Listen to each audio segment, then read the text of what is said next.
আমি বিল্টু মণ্ডল। আমি আছি কলকাতায় আগ্রা প্রজেক্টে। দেখুন, একটা নতুন প্রজেক্ট তৈরি করতে গেলে প্রথম নিচে থেকে কী করতে হয় আসুন দেখাচ্ছি।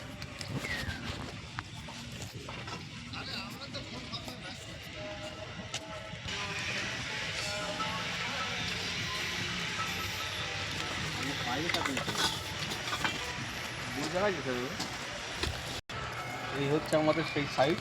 এই সাইট G+6 আছে। প্রথম থেকেই কাজ কীভাবে স্টার্টিং করছি তার জন্য কিছু ছোট্ট একটা ভিডিও আপনাদের সামনে তুলে ধরছি।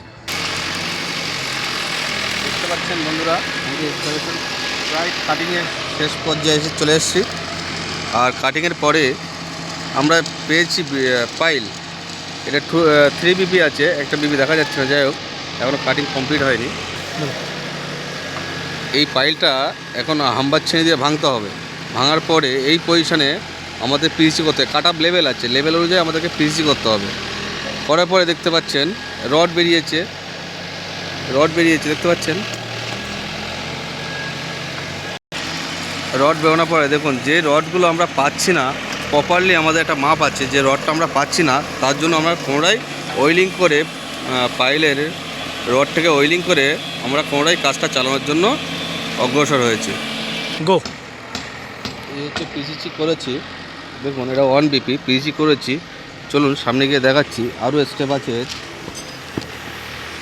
এটা হচ্ছে পাইল হেড, এটা টোটাল পিসিসি ক্র্যাক হয়ে গেছে ভাঙার জন্য।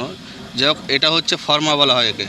এই ফর্মা থিকনেস আমাদের ড্রয়িং অনুযায়ী আছে 75 মাপো, এটা আছে 75,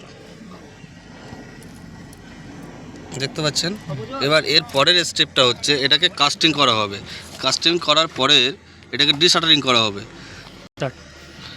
এটা দিয়ে লক করা আছে এটাকে, যেন এটাকে না হেলে না চড়ে। এটাকে একটা সাইজ আছে 450, এটা একটা সাইজ আছে 450 বাই 450 পাইল ক্যাপ আছে, দেখতে পাচ্ছেন 450। ওই জন্য এটাকে গোল রাউন্ড ফিগার করে এটাকে করা হয়েছে। যেদিক থেকে ধরবেন আপনি 450ই পাবেন, এই জন্য না হেলে, যার জন্য এটা করা।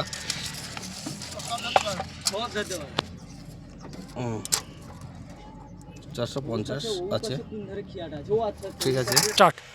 এই দেখুন পাইল হেডটা আমার অলরেডি হয়ে গেছে এখানে। এটাকে ঢালাই করা হবে গ্রেড অনুযায়ী। এটা M25-এর যদি পাইল হয় আপনার N30-র কাস্টিং গ্রেড এর দিতে হবে। তারপরে এটার স্যাম্পেল এই রাখায় বা করাই আছে আমার, দেখুন এই দেখুন স্যাম্পেল করাই আছে। এবার এর উপরে আপনার পার্ট 2-এ কিছু জিনিস দেখানো হবে। এখন সব দেখানো সম্ভব হচ্ছে না কাজের মধ্যে। পার্ট 2-এ আমি নেক্সট এর পরে কি হবে আলোচনা।